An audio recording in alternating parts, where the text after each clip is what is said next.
If you're wondering how I clicked this classic shot of this leopard and you'd like to click similar pictures, then I'll show you how in this video.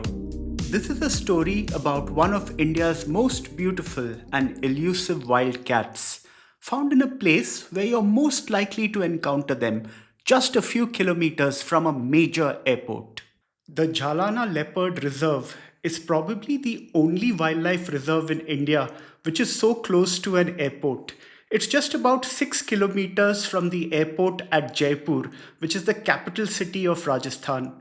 There are many budget and business hotels nearby, making Jalana an excellent option for corporate employees who work busy jobs and are pressed for time.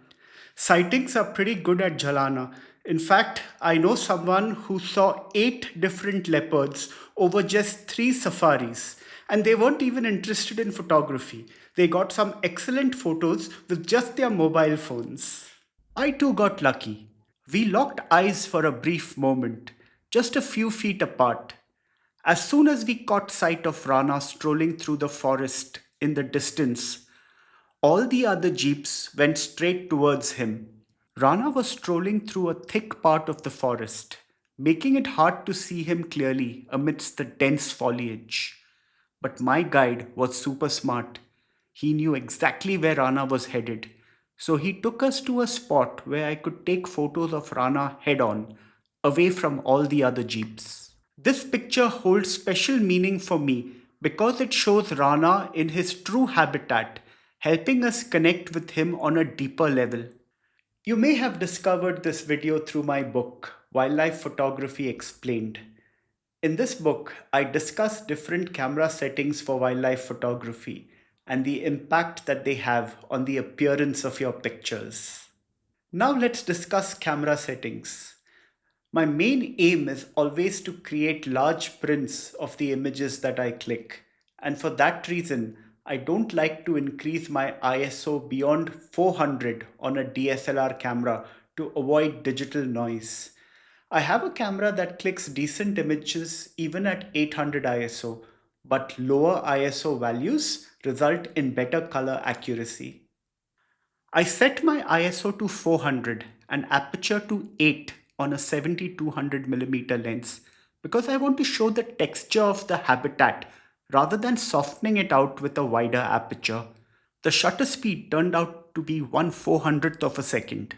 In the depths of jungles, especially in places with tall trees, it becomes very difficult to use narrower apertures like f11 or f16 and still maintain a fast enough shutter speed.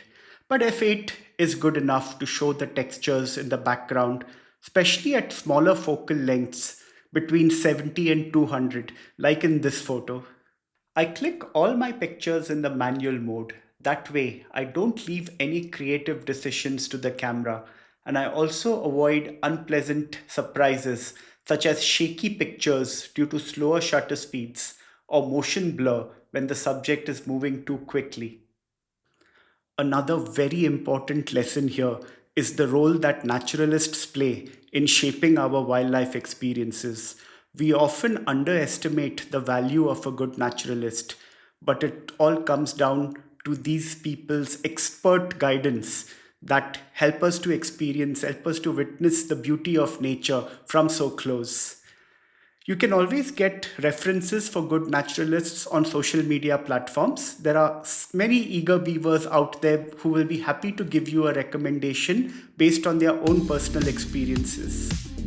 I'm Girish Menon, and I'm the author of Wildlife Photography Explained, Practical Tips from India's Jungles. I wrote this book with a simple goal in mind, to show you that you don't need many months of planning and many days of work to enjoy wildlife. In fact, even a couple of days out in nature will bring you pure joy. Immerse yourself in breathtaking visuals and simple instructions that will help you to click pictures of your own. If you don't have a copy yet, show your support by grabbing it now. The purchase link is waiting for you in the description below.